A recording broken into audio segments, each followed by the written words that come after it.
الرقم الكبير الذي قلته من سقوط 80 قتيلا. نحن منظمات حقوقية تقول كما أذعنا نحن 70 قتيلا. يعني البعض يريد التأكد المصادر.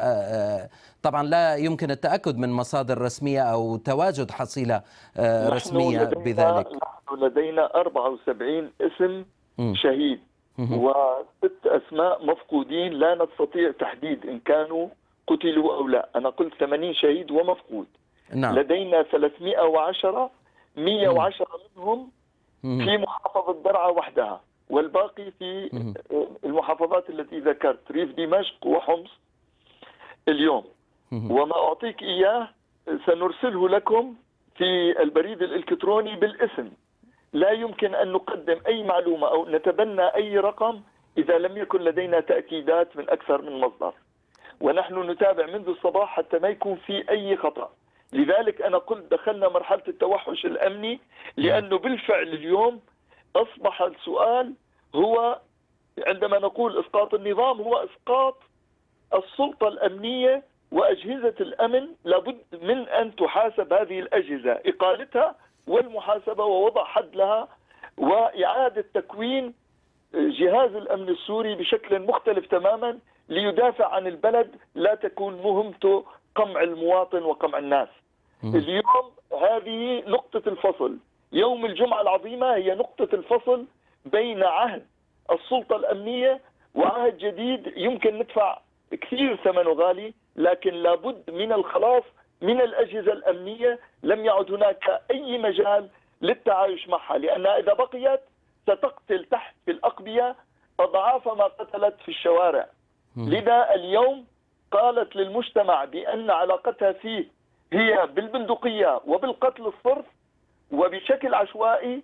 المجتمع يقول لها لا نريد أن تبقى هذه الأجهزة هي علامة الفصل بين التغيير الديمقراطي والسلطة التسلطية الحالية.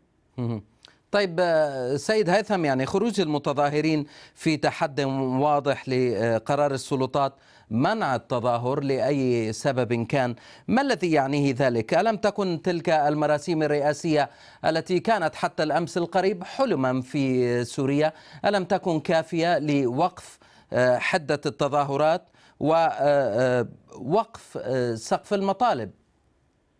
المطالب كجعبة حقوقية وسياسية أصبحت مقبولة من جزء كبير من الجبهة الوطنية التقدمية، وبالتالي لا يمكن أن نقبل بالجزء، خاصة وأن الجزء المتعلق بحالة الطوارئ لم يكتمل بإعلان عفو تشريعي عام يشمل حوالي نصف مليون إنسان كانوا ضحية 48 سنة من حالة الطوارئ.